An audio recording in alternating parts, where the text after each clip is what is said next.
Hi guys, and welcome to arenagames.co.uk's review of Ubisoft's For Honor.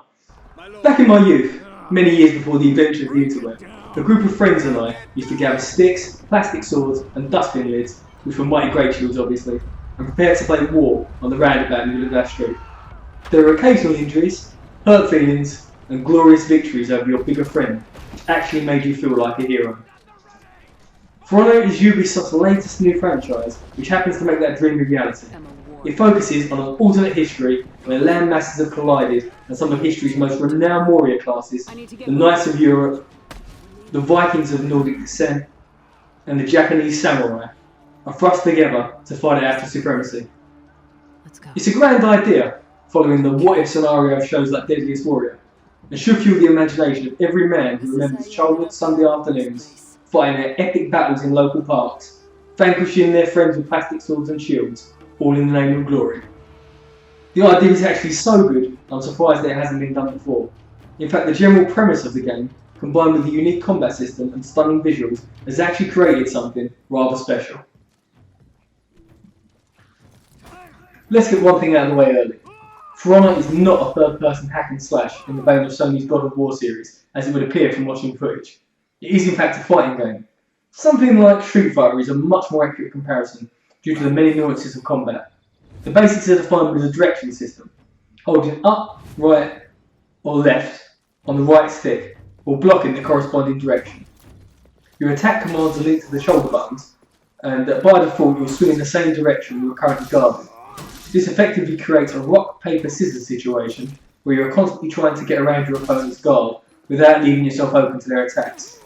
On top of this, you can guard break with the X or square button if you're playing on PlayStation, and this can lead to a throw. Each of the game's 12 classes, 4 for each faction, then has their own unique set of abilities similar to something like Overwatch. The Conqueror, for example, has an auto parry in each guard direction with his shield, but this is counterbalanced by allowing any of these light attacks to be parried by an opponent block. You can also hold down the right stick to guard in all directions, turn them into an effective tank really until his stamina runs low. This tactic is useful for holding points in Dominion, which is For Honor's version of domination if you play Call of Duty. Each of the classes has this extra layer of strategy, meaning you need to not only learn your own hero, but all of them in order to understand how to counter their weaknesses.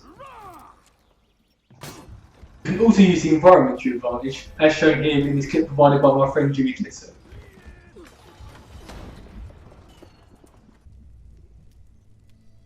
For Honor does feature a single-player campaign. This is predominantly a multiplayer experience. In fact, the single player is more of a tutorial to some of the heroes than anything else. You'll play 6 missions with each faction, Knights, then Vikings, and finally Samurai. These are linked together with cutscenes that forward the plot, which focuses on a knight called Apollyon, who wants to continue war between the factions. It's passable, and it's better than I expected it to be, but if you're thinking of buying For Honor for its single-player content, I would advise against the purchase.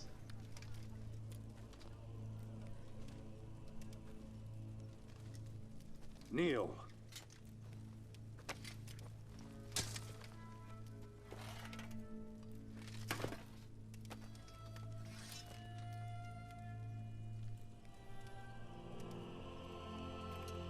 For valor in battle, for honor and service, I, Holden Cross, raise you.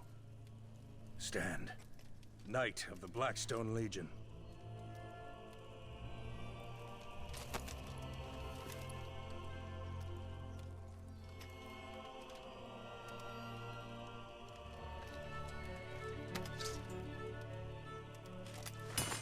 We're finished here. The multiplayer options, on the other hand, are robust. When first loading up the game, you'll be asked to join one of 3 factions. Your efforts in multiplayer games allow you to take the land from opposing factions until the end of the season, when the winning faction will gain some rewards in the form of new exclusive armour sets, decorations for helmets, and other assorted goodies. You can choose to spend your multiplayer time in a number of modes. You can do 1v1 duels, as you can see here, or you can team up with a friend and do 2v2 duels, which focus entirely on your combat prowess. There are also a number of other modes such as Elimination, Skirmish, and 4v4, which are all variations on the same theme. Most of your time, however, will likely be spent in the game's Dominion mode.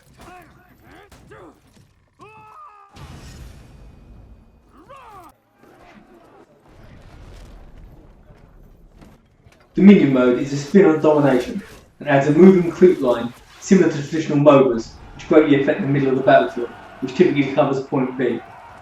You also need to keep points A and C under control to maximise your score. As soon as one team reaches 1,000 points, the opposing team is placed on sudden death status with no more respawns. In my roughly 10 hours of multiplayer, I've witnessed some truly amazing last stands and nail-biting victories snatched from the jaws of defeat. Your performance in these modes unlocks a number of customisable features for your hero, with patterns for your armour and new colour schemes making everyone feel unique. You'll also receive Diablo-style loot drops at the end of each round to further upgrade stats and abilities, which usually come with a decrease in another stat to keep things fair. I should also briefly mention the game's microtransactions. I've heard a lot of negative reports about this, and to be fair, I don't think the game needs them at all. You earn steel, the game's currency, at the end of each round, and I found that I always have plenty to buy the odd weapon pack. There will always be people willing to spend £100 on loot boxes, but the genius of For Honor is that the drops you receive are limited to your character's reputation level. This makes it impossible for the rich to gain the upper hand without putting the hours in like everyone else.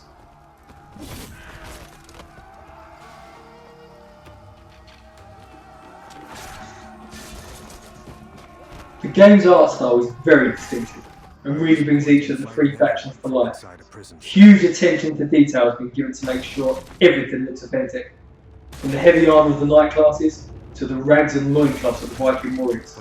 Everything just feels right, and I think Ubisoft just really deserves an extra mention here for putting the effort in to make sure everything looks authentic.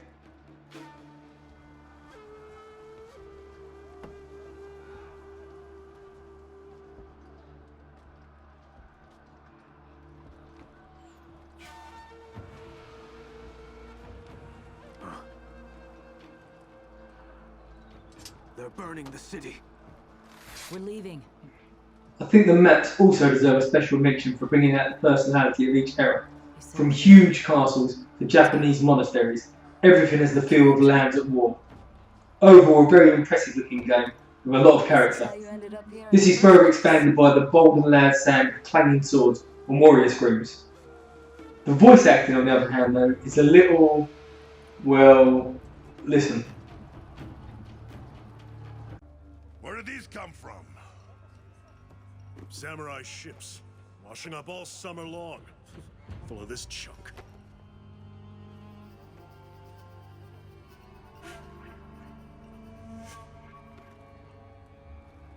The samurai! They're weak. We outnumber them 10 to 1. And they've had a good year! I'm not really sure what possessed Ubisoft to give medieval knights, Viking warlords, and samurai American accents, but the guy responsible for this decision needs to get a grip. Give us some credit in future and hire Japanese or Norse voice actors and give us subtitles. We can all read perfectly well, and this will improve the atmosphere of the game dramatically. A small nitpick overall, worth mentioning.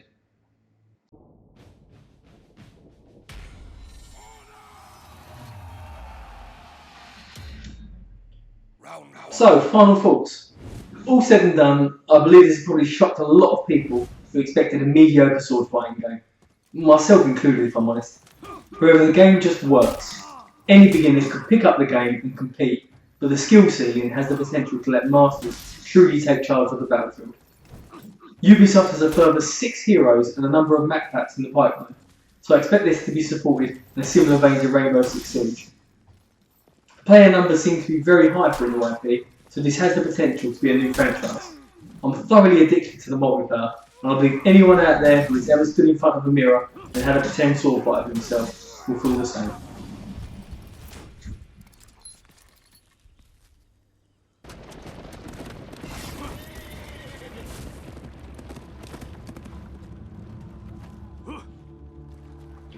So that's it for the review. Thanks a lot guys for watching the video, it really does mean a lot to me. I'm a new channel, this is the first review I put together. This video alone has took me about 3 or 4 hours. Getting better with the editing and stuff. Really appreciate the watch. And as I've said in my previous videos, if you can take the 2 seconds out of your day just to like and subscribe, it may not seem like a big deal to you, but it's a massive deal to me. Again, thanks, and I'll leave you with the rest of the samurai cutscene. Thanks. The Vikings broke into our city.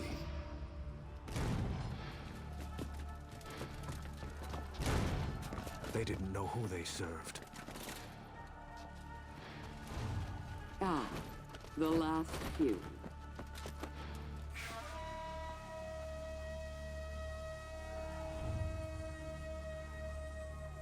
Daimyo, your emperor is dead.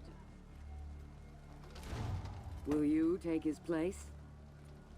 Never.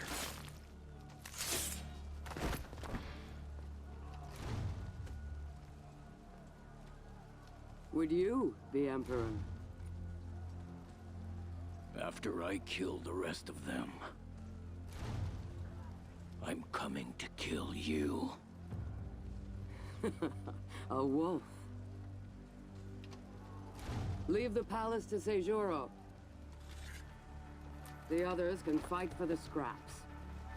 Who do you think you are? War